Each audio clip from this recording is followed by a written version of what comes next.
And joining us now on the debate in Vancouver, British Columbia, Ken Georgetti. He's president of the Canadian Labour Congress. And here in studio, Karen Stintz, Toronto City Councillor for Eglinton-Lawrence.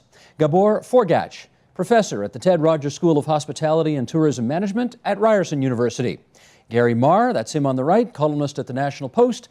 And Christopher Hume, the architecture critic and urban affairs columnist at the Toronto Star. And if you'd like to get involved in tonight's debate, we're hosting a live chat at our Facebook Agenda fan page. So join in the discussion at facebook.com/theagenda. And it's nice to have everybody here in the studio. Ken, thanks for joining us on the line from your home in BC, and I'll start with you. We want to figure out, for starters, on balance, whether you think the G20 in Toronto is a good thing or a bad thing for the city. What do you say? I don't think it's very good for the city. It's hard on tourism. It's scaring people away from the downtown core. It's shutting down a huge part of the downtown. The Blue Jays game's been canceled. The theater district's been disrupted. It's not doing much for the economy of the city in terms of tourism. We got this big, ugly fence around what is a beautiful downtown of our city, and it's not bringing any people into the core. So, in terms of the value of it, it's on the economics of tourism and spin-offs. I don't think there's much there. That's one thumbs down from Ken Georgetti. Karen Stintz, it's not happening in your constituency. I guess about a 20-minute drive south of your constituency. What do you think? Well, I take a slightly different view on it. I think that there's no question there's a disruption, but we didn't host the G20 to get tourism. We hosted the G20 because we want to be a world player. And I think we have seen that Canada is punching above its weight again on international affairs. And I think being part of that means that we have to host these summits. And having all the world leaders in Canada's largest city, I think, is only a good thing for the nation and the city. Only a good thing, Christopher? Well, I really don't know. I mean, I think that Ken makes good points. A lot of disruption, a lot of lost money, a lot of lost expenditure. On the other hand, we get our 15 minutes in the international spotlight. Is it only 15 minutes? Well, 2 days then. But I guess really we're going to have to wait till it's over to answer that question. I mean, if all hell breaks loose and there are riots in the streets, maybe that 15 or 2 hour, that 2 days won't have been such a good thing after all. But I really think that ultimately it's probably a good thing for the city. Let me go to the guy beside you. What do you say, Gary? I wanted to go to a Jays game this weekend, but you wanted to see Doc Halladay pitch, didn't you? That's now right. You're going to have to go to Philly to do that. I mean, I think Toronto already is on the world stage. I mean, it's on the world stage. Canada is as well, just because we've got a powerful resource sector. We've got a banking industry that has survived when others have collapsed. We don't need a G20 to solidify our place in the world right now. And the cost of it and the inconvenience of it, I question the value proposition on this. Sounds like you're from Missouri on this one. Okay, Gabor, what do you say? I see the downtown hotels being full, charging $600 a night because everybody is desperate to find a room if they're lucky to get one. So yes, I recognize the inconveniences, and I see that the local residents will have to put up a lot of inconveniences, but in the long term, I think we have a terrific opportunity to enhance the Canada brand. I know that there are taxes, obviously, when you take a hotel room. Does the City of Toronto have a tax on hotel rooms as well? We do not. You don't? There is a destination marketing fee, but it does not go to the city directly. Boy, there's a missed opportunity for the city, eh? Yeah, definitely. Could have brought some cash in. Definitely. Ken, the thing we hear over and over again, if there's one number we hear associated with this, it's actually not the number 20, it's the number 1.2 billion, which is the kind of cost, I guess, for security around the summit. What do you think of that? I think it's getting out of hand and quite frankly ridiculous. That $1.2 billion would lift every senior in Canada out of poverty for a whole year. It'd be able to go to building rapid transit lines and housing for poor people in the city of Toronto. Surely these leaders and their bureaucracies could find a better way for these leaders to meet than they'd have to expend this kind of money. I was in Pittsburgh for the last G20. The entire downtown core was shut off for 2 days. That can't be good for the city. There's better ways to do it, and I think it's good that these leaders meet and talk about these issues if they get anything out of them, which also is questionable. But to spend that kind of money for a 2-day meeting is frankly ridiculous and outrageous in my view. Christopher, I read your column, and I know therefore that if you had $1.2 billion burning a hole in your pocket, you might think of other things to spend it on instead of security for a summit. Is that fair to say? That's very fair to say, Okay. Steve. And you know, wandering around the city and seeing the lengths that they've gone to right now. I mean, they're actually ripping trees out of the ground, not just putting up these fences. You cannot find a garbage bin in the downtown core right now. And there are hundreds and hundreds of police. I mean, I really think that, you know, our brand needs to be exposed and blah, blah, blah. But, and I think it's great that it's here in Toronto. You know, everybody will be talking about us for a couple of days.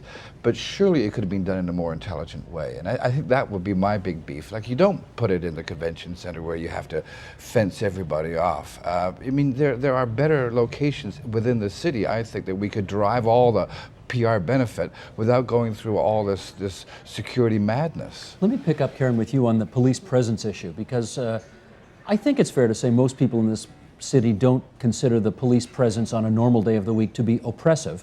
Yes. But if you drive around the downtown today, you're going to see a dozen or 20 cops on every corner, Yeah. Does that give you pause? Well, I think, to put it in perspective, this is the first major international event that we've held on this scale. Toronto hasn't had an Olympics. Yeah, the G7 in 1988. Yeah, but That was pretty big. It was pretty big, yeah, but this is the G20. Yep. And so I think that this is a large international event where security matters. And I'm not going to suggest that every security dollar we've spent has been the best expenditure. But that being said, we can't afford a security failure. And I do think that Toronto is known as a safe city. And I think we are a safe city. And I think we need to protect that image. And we may have gone to some extremes, and I think that you're correct with the trees. I think that maybe that wasn't a good use of funds and time. But I do think that we do need to make sure our security measures are what they need to be in a day and age when the security threats are changing. Mm-hmm. Gabor? If you look at Toronto as a tourist destination, our main feeder market is the Americans. Mm-hmm. And the numbers don't look good in the last couple of years. But the Americans are very security, safety aware in the last little while, to say the least. If they perceive us as a safe destination, that we are safely able to handle demonstrators, visitors at this magnitude, I think it helps the Canada brand to be perceived as a place safe to visit. Ken, does that persuade you at all? That's unbelievable. No, they're buying the hype from the security forces to justify all of this stuff. It's not necessary. These leaders can meet in better locations than having to expend all this money. I can't believe people would say spending $1.2 billion on security when there's so much need in our country on healthcare and poverty and housing and transportation. And all our governments are talking about cutting spending and deficit reduction, that we can find $1.2 billion taxpayers' dollars for a two-day event like this. It's ridiculous. There's no justification for it at all. I've heard some people, Gary, say that couldn't they put it somewhere else where you wouldn't have had to disrupt the city so much? Could they have put it somewhere else? Well, you wonder about that. Could you have put it at, you know, people talk about putting it in the CNA, you could have put it at Downtown Airport. I mean, for $1 billion, you could construct one hell of a temporary site. But, you know, I also, I take issue with this whole tourism thing. I mean, Americans don't need to feel safe. Toronto's is always going to be safer than downtown Detroit or any other major American city. I just don't see that as an issue. And I think you want to get American tourists up here, biggest problem is the dollar's too expensive. And well, the border's a bit too thick, and too. you got to have a passport. You know, have a one-day conference on passport controls with the Americans, and maybe we'll get some more American tourists up here. Christopher, could they put this anywhere else? Oh, I think they could have put it in many different places. But I just wanted to suggest an idea. Suppose all this stuff isn't about security. I mean, because if security really were the issue, we could have found a better, safer, more secure location. Suppose it's about something else. Like what? Suppose it's about the fact that the international leadership that's going to be here for this G20 meeting itself, it feels threatened, it feels under siege, it feels quite paranoid right now.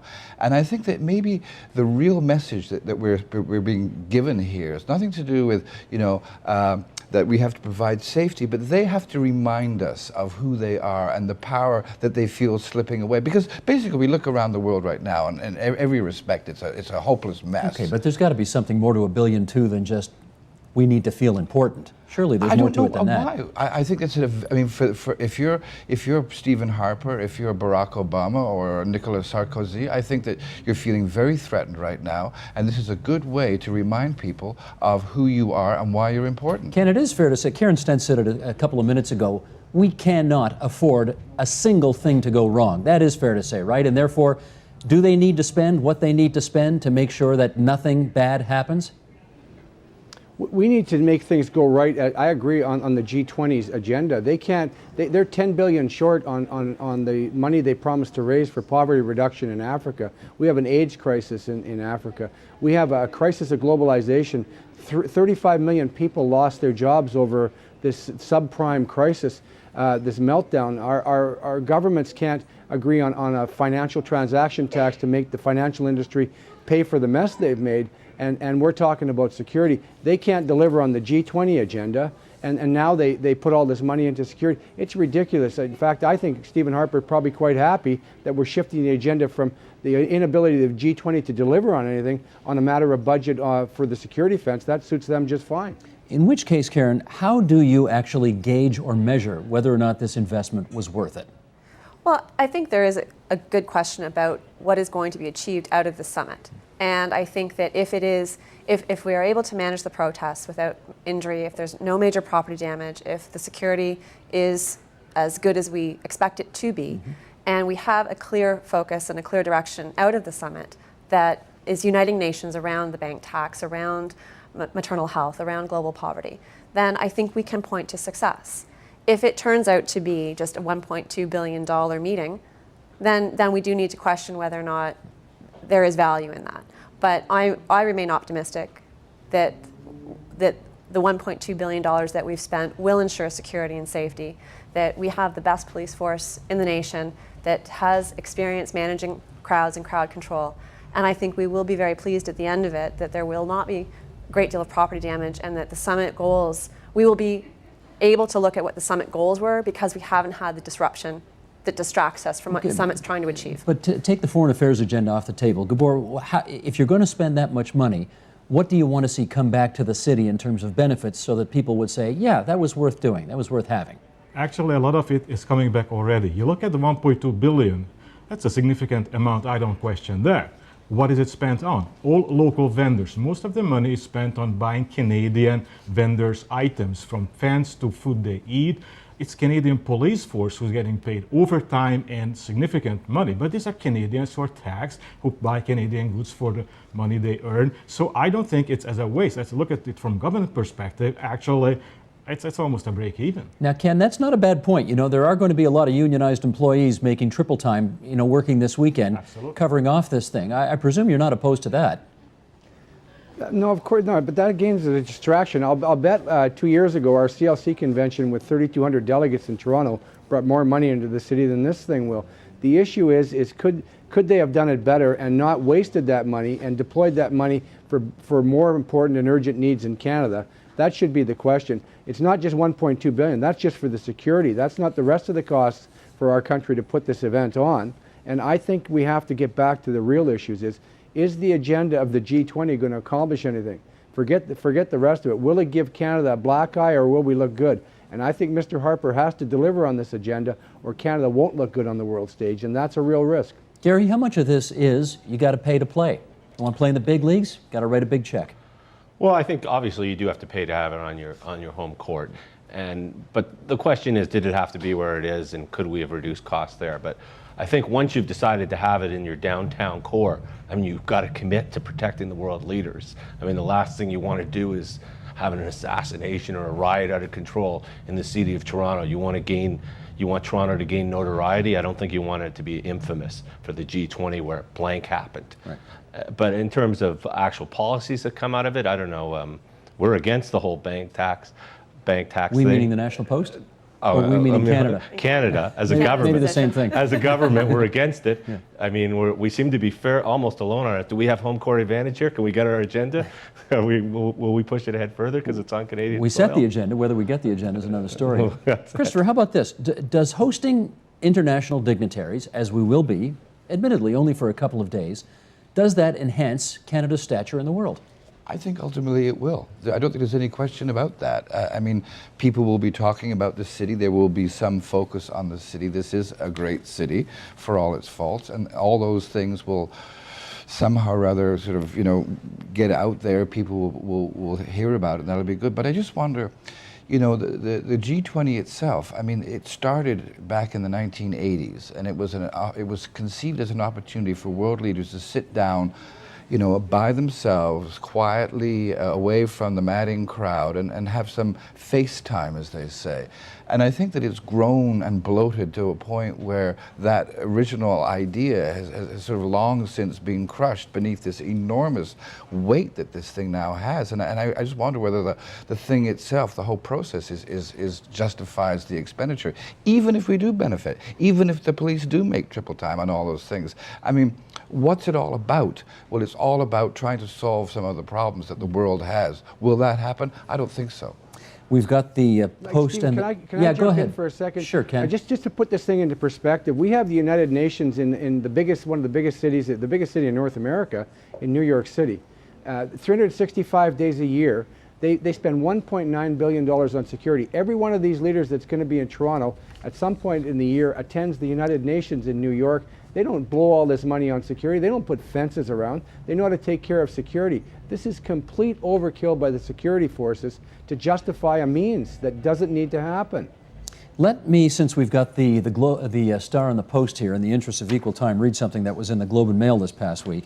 Here's David Shribman of the Pittsburgh Post-Gazette. Pittsburgh, as you may remember, hosted this thing in 2009. Pittsburgh's town fathers and mothers ardently and unanimously proclaimed the G20 a big boon, although not one of them could name the previous host city. They said there would be loads of great publicity and a great reminder of the lessons of Pittsburgh's own Renaissance, that if you substitute education and medicine for heavy manufacturing and win a Super Bowl and the Stanley Cup in the same year, you can make the transition from the industrial age to the digital age. But here is one incontrovertible truth. No amount of naysaying, no number of anarchists marching down Yonge Street, no volume of arrests is going to convince the planners and sponsors of this event ever to concede in public, even a teeny-weeny bit, that this was anything but the greatest idea since the construction of Maple Leaf Gardens. In private, however, they may tell you how much it cost the city and its businesses, and the figure will make your eyes bug out. Okay, Karen Stintz, what do you say to that? Yes. I think that there's probably truth in that statement, and that 2 years from now that people may not know it was held in Toronto unless something goes wrong. And I think what we're guarding against is something going wrong. And I think that... so the good news is if they forget about us, then that's a good thing. Well, I mean, what we make out of this opportunity is our own. And so if we get an agenda that's actually advancing the global issues that we know are real, and Toronto can manage the protesters, as I say, and put on a good summit, then I think the opportunity is ours to seize. But, as I say, it is our first major type of global event that we're hosting in our city. So we need to take all the precautions we need to take. Sure. Ken, you were in Pittsburgh, you said, for the 2009 G20. From what you could see Yep. and from what you know since then, have there been any longer-term tangible benefits to that city's having hosted that event? Not that we can see, not that we can see at all. But let me go back to what she just said. We're going to have a rally there. We're going to have a rally on some issues like maternal health. We've conducted rallies across the country successfully and safely. We're putting our own marshals, 450 people, on our rally to make sure. This notion that we're going to have some riots and big riots in the street and anarchy, that's never happened in Canada. It's never happened. It never will happen. So again, this is all hype by the security forces to convince people or justify this means on something that's never happened in our country. Well, what happened in Quebec City?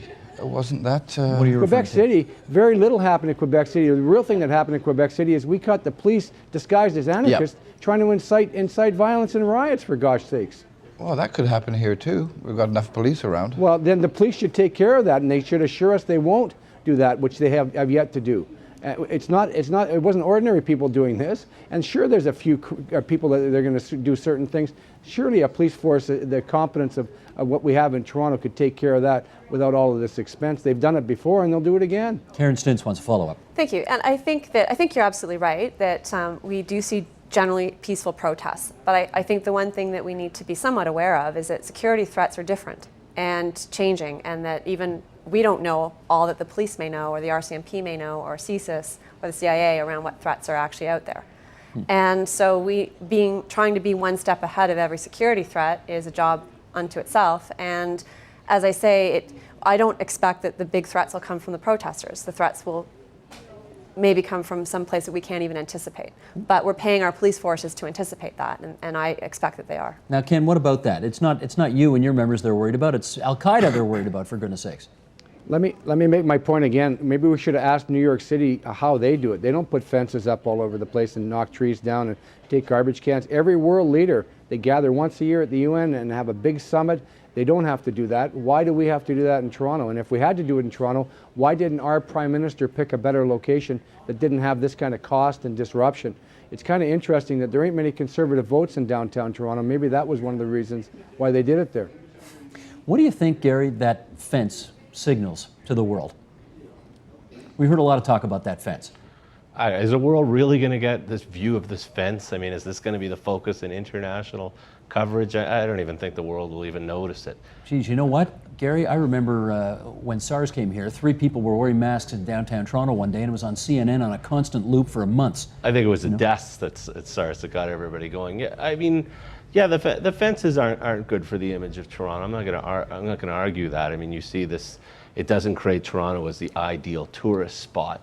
But you know, it all pales in comparison to the overall cost. Again, you wonder all the money that's being spent, and you want to promote tourism. I mean, for $1.2 billion, if you're talking about just the need for what it means to Toronto, we could have flown how many people here from Europe for, you know, on discounted airlines and filled up all the hotels that way. Give them a free flight to Toronto. Christopher, I should ask you as the architecture critic, is it at least a pretty fence?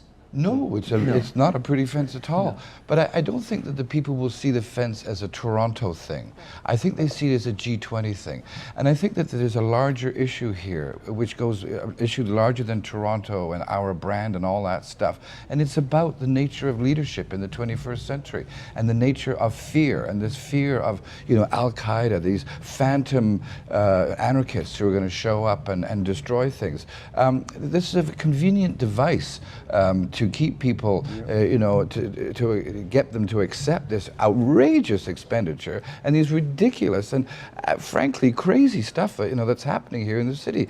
So I don't think people are going to blame Toronto for that. It's going to say, like, we don't want one around here, and we really, I think, have to, you know, examine how we lead ourselves, how we do business, because clearly it doesn't work, and I don't think anybody has high expectations of the G20, and we're just the, you know, we're just the venue as far as that's concerned. You know, if we get good PR, it's going to be sort of in between the lines. Gabor? I think the fan is the typical case of you're damned if you do, you're damned if you don't. So what I would like to say is that Toronto is in the big leagues. If we would like to be perceived as a major player in international politics, we have to pull our own weight. And just the fact that we are selected to host the event is a recognition that we are in the big league. We can exert more influence. If we host the event right, we will come out very positive out of this. Ken, let me try this with you. I think I remember it was, my memory's going to fail me here, but I think it was 1988, the WTO meetings in Seattle. And I remember covering these for CBC News at the time. And you know, nothing like this had ever happened in Seattle before. And then that one day, you know, I guess the expression would be the devil decided to hold a party and he invited all his friends. You know, that had never happened before, but it happened there. So do you have to be careful about using arguments like it's never happened in Toronto before and therefore we don't need to worry about it? You know, Steve, I was there too in Seattle, and that was a bunch of young kids getting a little bit overzealous, and a police force that wanted to use all these little tear gas canisters and whatnot. That wasn't a big deal in Seattle. There was no security threat there. There was some people, young people that got a lot overzealous and tried to do something, but I mean, there was nobody trying to assassinate or murder anybody. It was just a protest that got out of hand by, again, a small group of people, and an overreaction, I thought, by the security forces. Well, they did try to, you know, pretty sure I remember they tried to burn the town down, didn't they? They tried to climb a couple of fences, for gosh sake. I was there. The town stunk of tear gas, I'll tell you that, and it made your eyes water. But, you know, they locked the hotels down, for example. I was in one of the hotels, and when it started, everybody in the hotel got locked into the hotel, and everyone that was out of the hotel got locked out of the hotels. And it was a huge reaction to, I thought, a very minor event. You think an overreaction in hindsight? For sure. Yeah. Okay, Christopher, you wanted to say. I was just going to say, I got a very interesting email from a reader after my column about the G20 and the architecture of paranoia last week. And it was from a woman who identified herself as a 75-year-old lifelong Torontonian. And she was so angry and upset about what she sees going on. She found it so provocative that she wanted to get out and protest. She'd never done that before, but for the first time she wanted to get down there. She didn't say she wanted to start throwing rocks, but she did want to demonstrate, because there's something very, as I say, provocative about this whole thing. They're meant to be intimidating. You asked me if the fences are beautiful. They're meant to intimidate you. That's what it's all about. And why should we be intimidated? I mean, surely we should be celebrating if this is the great event that we're being told that it's going to be. They're here to solve the problems of the world. Great, bring them on. I think it's fantastic. Instead of which, we're being told to get lost, stay away, and you know, mind your manners. Okay, let's try this. What does that fence signal to you? We do it the typical Canadian way. We are very cautious, we're overcautious, very conservative, we want to err on the side of caution all the time. So that's the way we approach things. From a destination marketing perspective, there is the identity, who you are, there is the image, how others perceive you, and there is the reputation, how you would like to be perceived by others. Hosting an event and do it right will help us to close the gap between all these three elements in the eye of the world. Karen, what do you think of that fence? I mean, that does not send a welcoming signal to the rest of the world, does it? No, it doesn't. But No, I think we can't. No, one sec, Ken, I'm going to Karen on this. No, but again, I Sorry, don't. sir. I agree with Christopher. I don't actually think that's about Toronto. I think that's about the summit and the G20 and the leaders and what they believe they need to be safe. But it's in Toronto. But it's in Toronto, and I think it's our response to those security concerns. And I think to the point that Gabor raised, we take that job very seriously. I know, but and that's what we're about. Do you want people to watch TV and equate Toronto with big, tall fences that you can actually cut your hands on those fences if you touch them the wrong way, you know?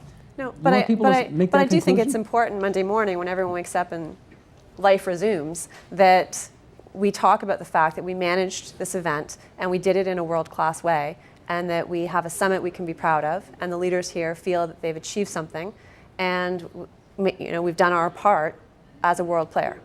What do you think about the fact that the Blue Jays had to move out of town, the Mervers had to shut their theaters down, all those vendors, we talked about earlier, some of the vendors are going to make some money? I don't know. They can't get within, they can't get within a stone's throw of all this stuff.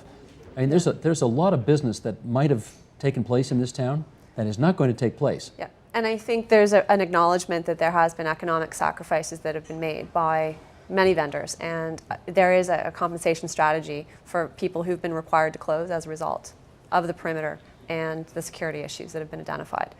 Whether it's going to be sufficient, that is something we'll need to wrestle with, but that is in the $1.2 billion budget, and I think that's a very appropriate expense. Gary, let me put that to you. Do you think, has the federal government been clear enough about compensating businesses that will have to shut down as a result of this thing? Well, I was talking to one downtown owner who was telling me there's a lot of onus on proving your lost business. It's not going to be as simple as saying, oh, I lost $500,000 during this shutdown. Show us how you lost it. And he said a lot of the people working in his area are just saying, too much work, too much bureaucracy. I expect it'll take me 2 years to get my money. Well, I'm not even going to bother. If you run a theater, it's pretty easy to show that you would have had to sell out that night. But what about the people who are on the outskirts of the security zone? I mean, how many people have sent all their office workers home, and how productive are they at home doing stuff that they would have been doing at the office? How many clients are coming in that would have been billable hours that won't be coming in now because they don't want to head into the downtown core at all? Here's how Macleans Magazine wrote about it last week. The economic inconvenience to citizens and businesses will be many times greater. The University of Toronto's St. George campus will be shut down for the duration. The CN Tower will be shuttered. Theaters will be cancelled due to lack of access to the downtown core. Banks and financial firms will move their trading floors to off-site locations. Some firms have told their workers to stay home. It's like a hurricane is about to hit downtown Toronto, except the weather is nicer. All this outrageous cost and bother might be defensible if there was evidence summits on this scale are absolutely necessary. If the fate of the world depended on bringing the leaders of the 20 most important countries together for a weekend, then we'd be prepared to do our part. Unfortunately, there's precious little evidence that this is the case. Okay, Gabor, is all this hassle worth it? Well, I don't think anybody can accuse the Harper government that they have decided to host this for their money. So there's no real sense in nickel and diming this, because you may have future benefits that would be realized in the years to come. You can't really juxtapose it against current budget issues. Yes, there are expenses. On the other hand, you have 20,000 people at least visiting the city and spending money here. But again, it's not that you look at this and it must be a positive balance, because probably there will be not. But how can you quantify other impacts, like everybody looks at Toronto for 2 days? The whole world, we are on every screen, computer screen, television screen, smartphone screen, every screen for 2 days when there's news about it. You can't buy that time. Is it better coverage than what Vancouver just got for $1 billion on the Olympics? What are we getting more bang for our buck? Vancouver Olympics or the Summit? For sure, Vancouver. And when you stack it up against that, it looks really bad. Karen? But again, I mean, what is the value when world leaders get together and they form those relationships so that our Prime Minister can pick up the phone and call the Prime Ministers or leaders of the leading 20 nations in the globe? And how do you assign value to that? Drive the agenda. Right, exactly. Ken, I should get you on that. happens anyway. Ken, let me get you on that, because That happens most anyway. politicians I've talked to over the years say it is invaluable to actually be in a room with somebody. You can't recreate the relationship you need to over a cell phone or a conference call, that kind of thing. Would you agree with that? Well, sure, but Canada's always punched above its weight. We were members of the G8 before the G20. I want to contrast this to the Olympics. Why the Olympics was successful is we managed a big party and let people have fun and do their thing without any overt police and security presence. What needs to happen in Toronto, if we want to not get a black eye, is let things happen and let them happen peacefully and encourage democracy Canadian style. In Canada, people have a right to express their views, and we should encourage that in downtown and not discourage people. What this security is doing is, I can't remember who said it, is scaring people from coming into the city and being able to express their points of view. And that will be wrong. If that's the image we leave in Toronto, we will have a black eye forever. If we let it happen and don't overreact like they did in Seattle and other places, then we will get a good image for Canada in our democracy and our peaceful way to protest. Ken, let me just follow up with you on that, because I want to make sure I'm clear on it. Protesting is allowed in this city during the weekend. It's just being moved well away from where all the events are taking place. Are you saying that the protest should be allowed to be right up against that fence where the G20 leaders are meeting? No, we've worked very closely with the Toronto Police in terms of the route of our march and the nature of our march, and I must say we've had good relationships with the police, and we'll be able to marshal our rally the way it is. And if that goes off the way it should go off, it'll be fine. If someone overreacts and does something overt on the security side, then we won't look good. Karen? And I just want to underscore that I have so much confidence that our police will be able to do that. Based on last summer's demonstration with the Tamils, we took what could have been a very explosive, toxic shutting down of the Gardiner, and the police managed it in such a professional way, where there were no injuries and they were able to reopen the Gardiner. So I look to our force as really an amazing professional body that can pull this off. Okay, less than 2 minutes to go. Gabor.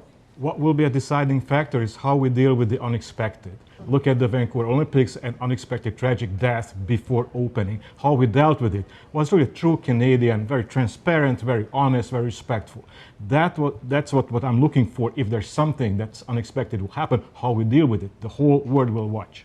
Christopher, I'm wondering, the whole idea presumably behind putting a protest together for this thing is to influence the people who are inside those buildings having those meetings. If these protests have been forced to move 25 blocks away from where all this is happening, is there any point to it? I don't think so. I think they might as well not have happened. You know, if a tree falls in the forest kind of thing, and I don't think there's any chance that they're going to be the least bit aware of what's going on. I mean, this is the great irony from their point of view. I mean, our revenge here is that they're going to have to spend the whole weekend in the Metro Convention Center or some awful place like that. You know, they could be anywhere. I mean, from their point of view, it won't make any difference at all, I don't think. It is kind of true. They're not really going to get to see much of the town, are they? No. We kind of pride ourselves on having a nice city to live in here most of the time, Yeah. and they're not going to see any of it, are No, they? it won't make any difference to them. That's funny. Okay. No, I don't agree. I think they'll hear us. I think they will hear. They think they will hear it. They'll get reports.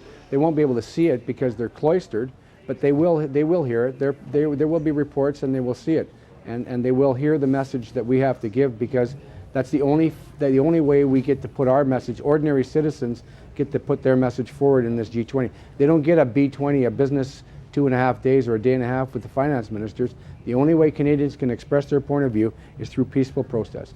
Okay, Ken, that's the last word today, and I want to thank everybody for participating in this discussion. Starting out in Vancouver with Ken Georgetti, the president of the Canadian Labour Congress. We're grateful for your participation today, Ken. Karen Stintz, the councillor from Toronto City Council, Eglinton-Lawrence, what do you call it? Ward, right? Yep, Ward the 16. Ward 16, there we go. Gabor Forgacs from Ryerson University. Other side of the table are two journalists, Christopher Hume from the Toronto Star, Garry Marr from the National Post. Thanks so much, everybody.